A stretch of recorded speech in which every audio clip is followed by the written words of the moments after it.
Alright, let's dive back into the epic saga of Alexander the Great. Last time, we saw the tragic end of King Philip II, and the world held its breath.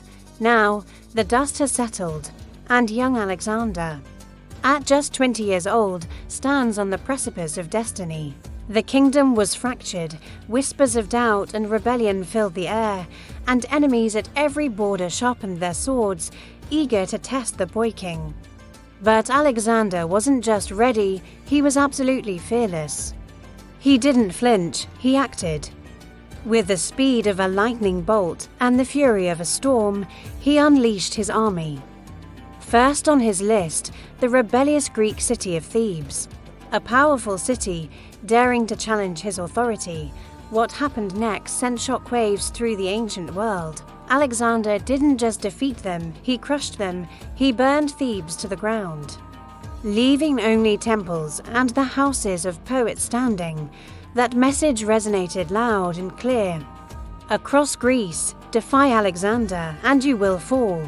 With Greece firmly under his command, his gaze, as always, turned eastward.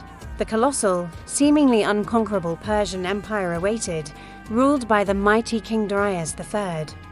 Persia was the greatest power in the known world.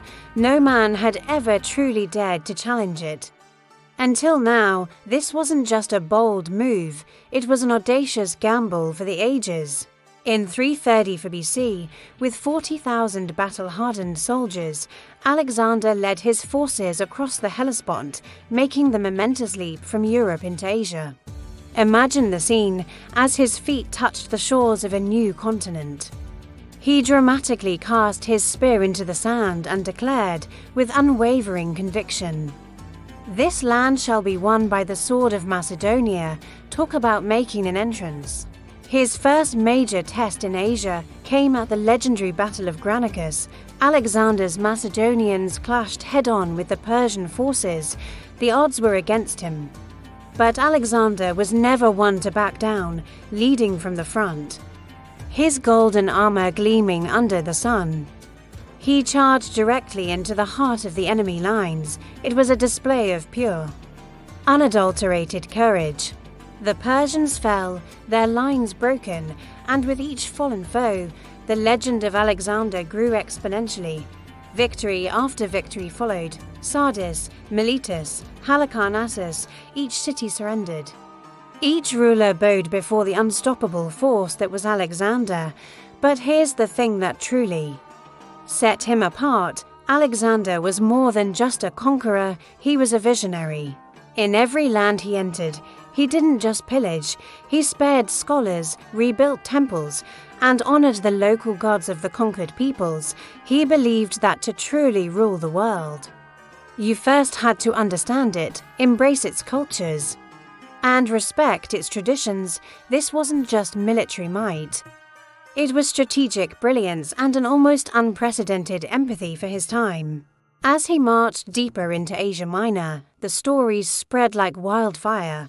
A god among men, the son of Zeus reborn, people began to see him as something more than mortal. And though the road ahead would lead him deeper and deeper into the very heartland of the vast Persian Empire, Alexander's fire, his ambition, only burned brighter.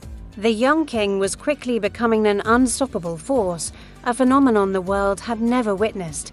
But hold on, while Alexander was rewriting history on the march in the shadows, King Darius III was preparing his counterattack.